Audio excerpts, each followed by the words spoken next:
For once, it wasn't a reporter arrival or a business deal that caught Donald Trump off guard.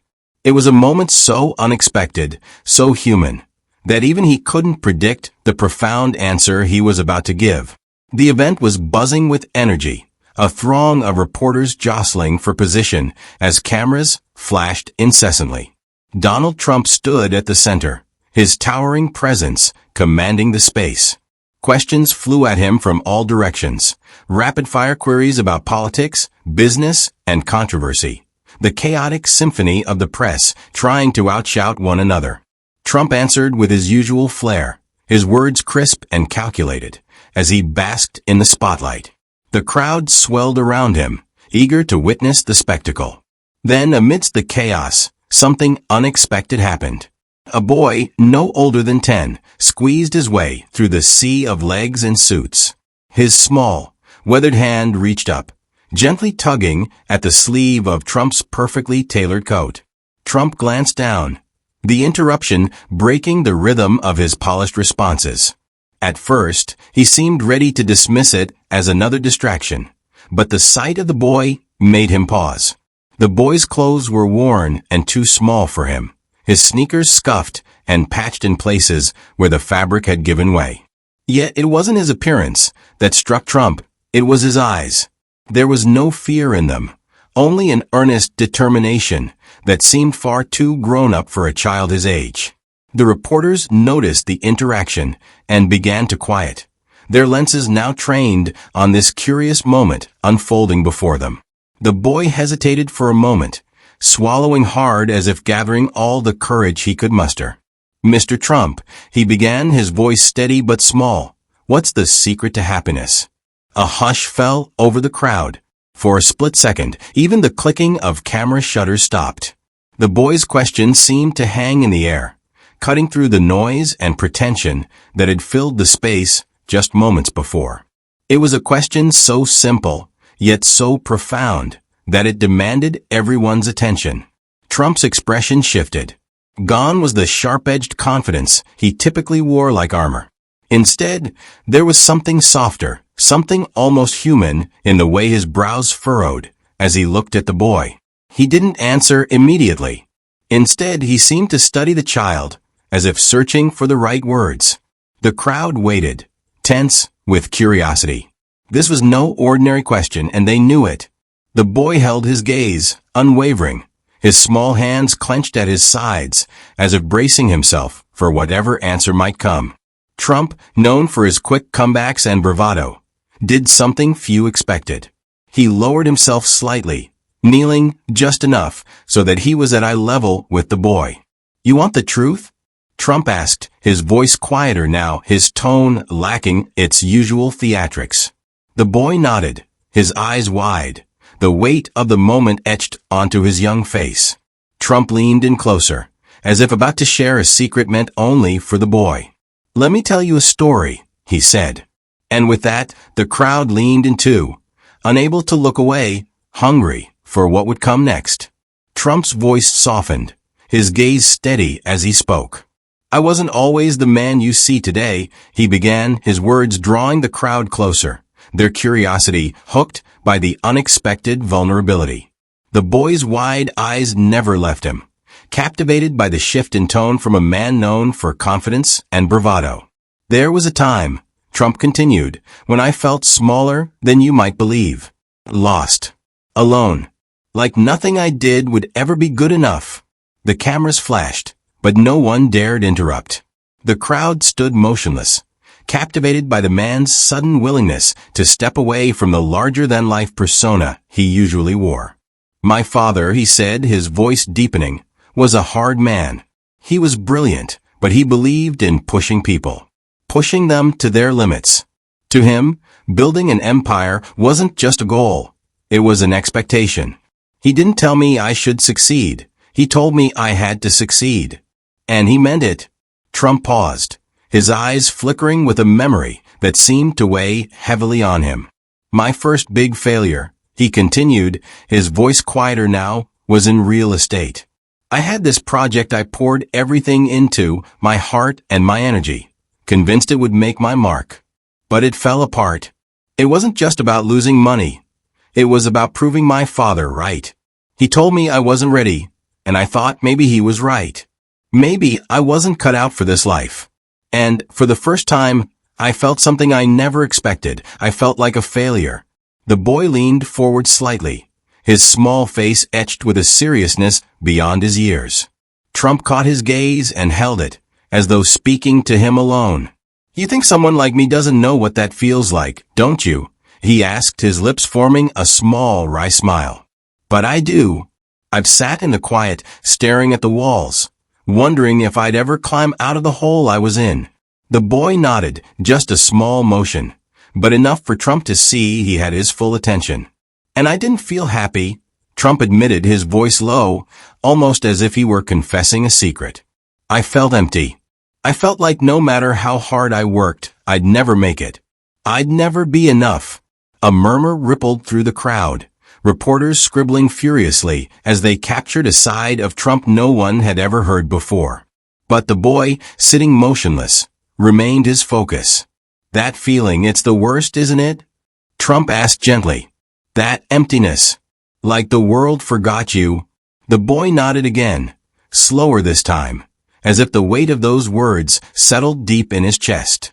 But then Trump said, his tone shifting, his eyes narrowing with determination, "I learned something. Something that changed everything. And it's something you need to hear." The boy leaned in further, the crowd holding their breath, and Trump paused deliberately, leaving the answer just out of reach. Trump straightened slightly, his voice steady, but tinged with something that sounded almost like regret. "People think happiness comes from success."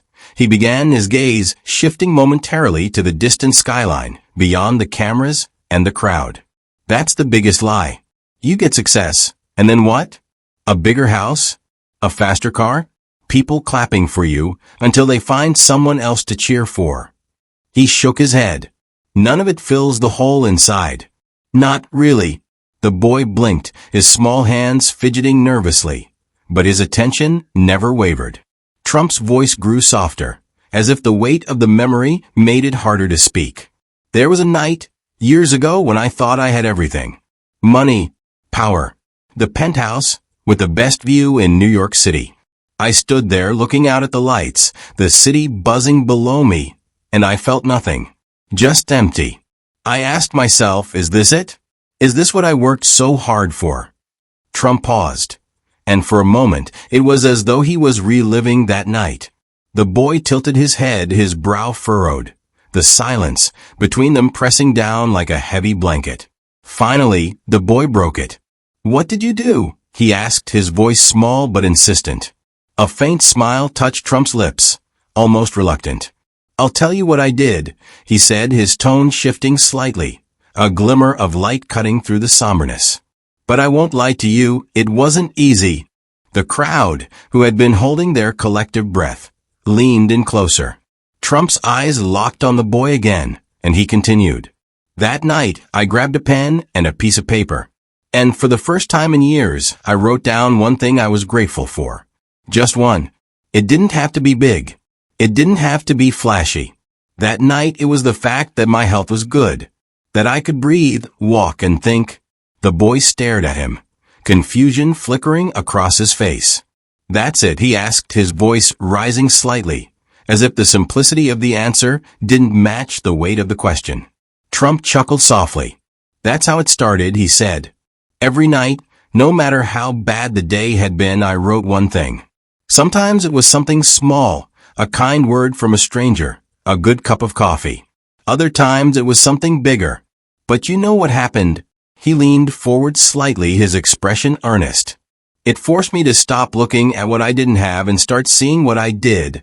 The boy's lips parted, ready to speak again, but Trump raised a hand, stopping him gently.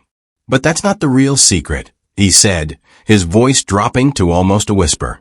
He leaned in closer, his eyes meeting the boy's with an intensity that made the air feel electric. "It's what I did next that will shock you." Trump held the boy's gaze, his expression serious, the weight of his words pulling everyone deeper into his story. "You think happiness is about getting something," he said, his voice steady but firm. "It's not. The secret isn't about you. It's about what you give. The crowd shifted uneasily, murmurs rippling through the air. Giving wasn't the answer they'd expected from someone like Trump, a man synonymous with power, wealth, and ambition. Even the boy looked confused, his small brow furrowed as he tried to piece together what Trump meant. But Trump didn't stop. He continued, his tone softening as he recounted a memory. There was a time, he began, when I wasn't on top of the world. Things had fallen apart. My projects were failing, people were doubting me, and I felt like everything I touched turned to dust. One day, one of my employees, just a regular guy working long hours, came to me. He needed help. His kid was sick, and he couldn't afford the hospital bills. I'll be honest with you, at that moment, I felt like I didn't have much to give. Sure, people assumed I had it all, but I didn't. I was drowning in my own problems. The boy's head tilted slightly. His curiosity piqued.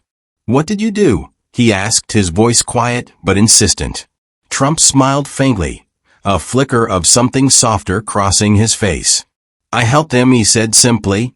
I didn't think about it. I didn't weigh the pros and cons. I just did it because it was the right thing to do. And, do you know what happened? For the first time in months, I felt alive. It didn't fix my problems. It didn't magically make everything better. But it reminded me of something I'd forgotten.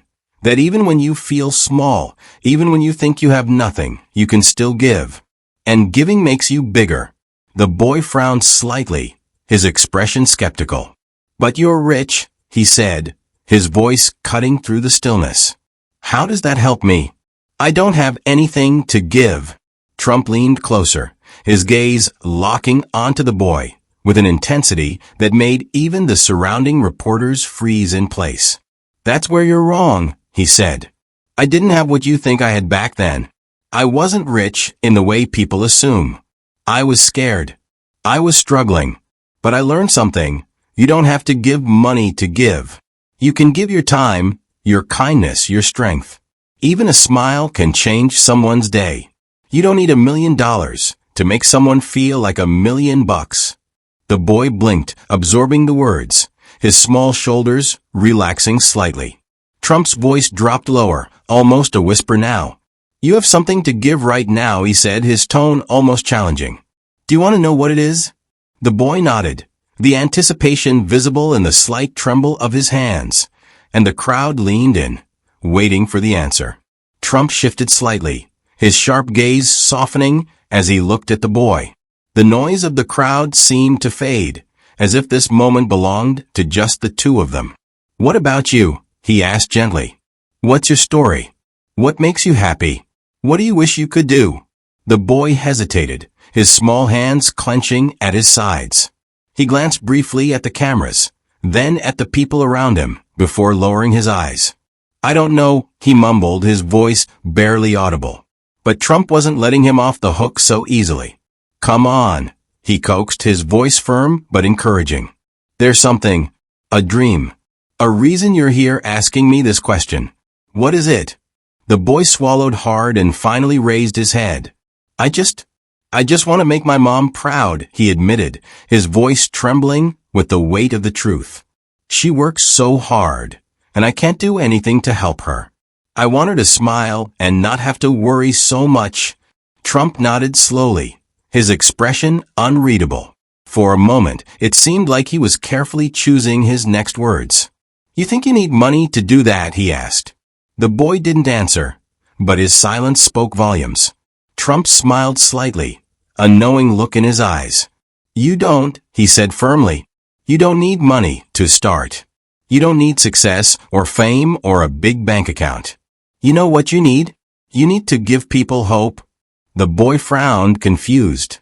How do I do that? He asked, his voice quiet but tinged with curiosity. Trump leaned back slightly, his posture relaxed as he began to tell another story. Years ago, he said, I was walking through the city feeling pretty down. I'd had a terrible day. Everything felt heavy, like the world was against me. And then I passed this street vendor. He was selling coffee out of a little cart, working in the freezing cold, his hands shaking as he handed out cups. He looked like he hadn't caught a break in years. Trump's voice softened, and the boy leaned in, hanging onto every word. I bought a cup of coffee, Trump continued, and I handed him a tip that was bigger than the cost of his entire cart. The look on his face, it wasn't about the money. It was about the hope it gave him. For weeks after that, every time I thought about his smile, it made me feel like I could handle anything. Like I wasn't as alone as I thought. The boy's eyes widened, his breath catching slightly.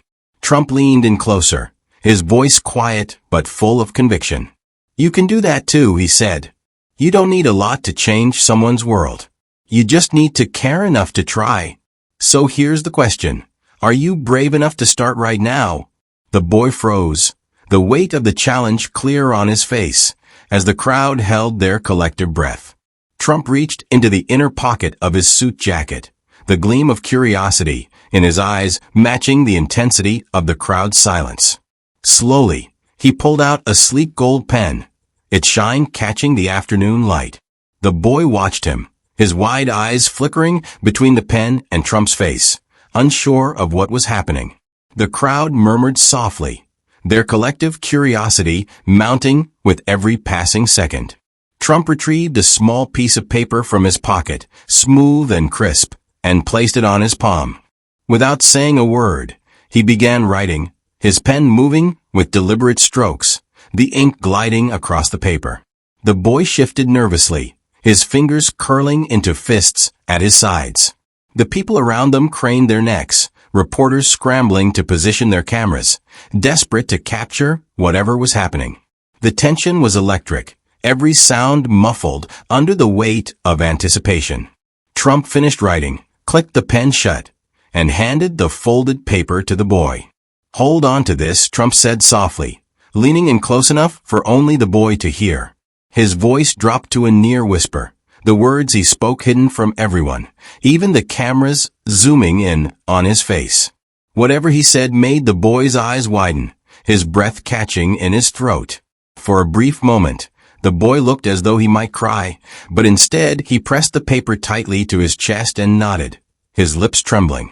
The crowd erupted with questions, their voices rising in a cacophony of demands. "What did you write? What did you tell him?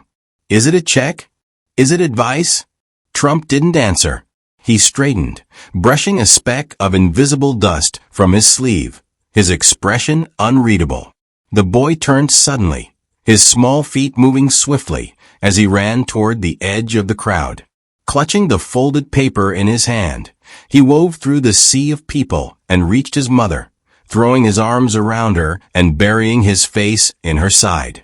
Trump turned to the cameras then, his face calm, his voice carrying a weight that silenced the chaos around him. "If you want to be happy," he said, his words slow and deliberate, "stop chasing it. Start giving it away."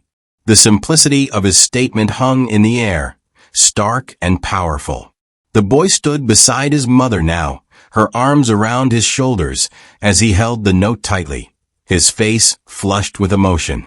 The crowd's focus shifted back to the boy as someone shouted, "What's on the paper? Show us."